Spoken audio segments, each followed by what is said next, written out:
اگر آپ میرے چینل پر نئے ہیں تو میرا چینل سبسکرائب کر کے بیل آئیکن پر ضرور کلک کیجیے تاکہ آنے والی ہر ویڈیو کا نوٹیفیکیشن آپ کو وقت پر مل سکے۔ شکریہ۔ رسول اللہ صلی اللہ علیہ وسلم نے ارشاد فرمایا، جب اللہ کسی بندے کو پسند کرتا ہے تو اس پر خوب آزمائش ڈالتا ہے۔ اللہ اپنے قریبی بندوں کو آزماتے ہیں۔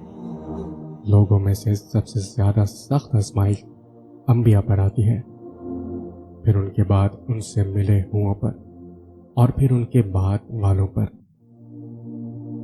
ایک روایت میں ہے کہ آدمی اپنے دین کے مطابق آزمایا جاتا ہے تو آزمائش اس کے ساتھ رہتی ہے، حتیٰ کہ جب اسے چھوڑتی ہے تو وہ زمین پر ایسے چلتا ہے کہ اس کے ساتھ اس کا کوئی گناہ نہیں رہتا۔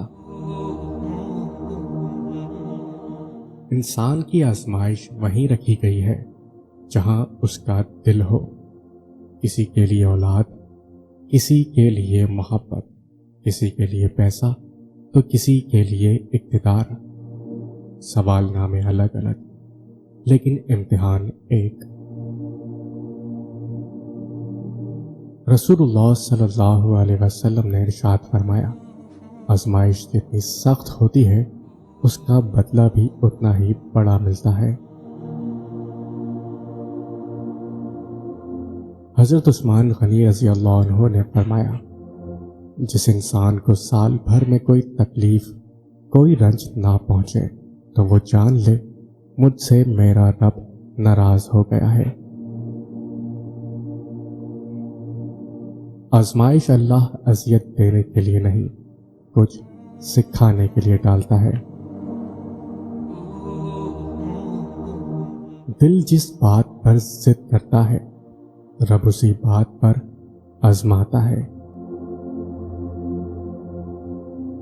جس نے موت و حیات کو اس لیے پیدا کیا کہ تمہیں آزمائے کہ تم میں سے کون اچھے عمل کرتا ہے، اور وہ زبردست بھی ہے اور درگزر فرمانے والا بھی۔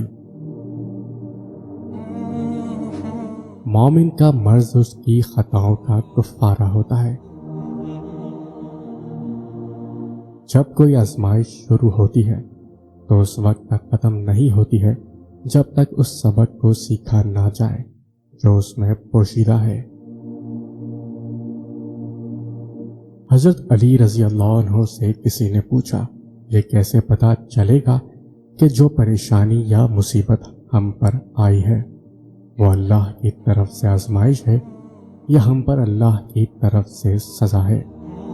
آپ نے جواب دیا، جو مصیبت تجھے اللہ کی طرف لے جائے وہ آزمائش ہے، اور جو مصیبت تجھے اللہ سے دور کر دے وہ سزا ہے۔ آزمائش تو ان کے لیے ہے جنہیں اللہ چاہتا ہے، اور صبر بھی وہی کرتے ہیں جو اللہ کو چاہتے ہیں۔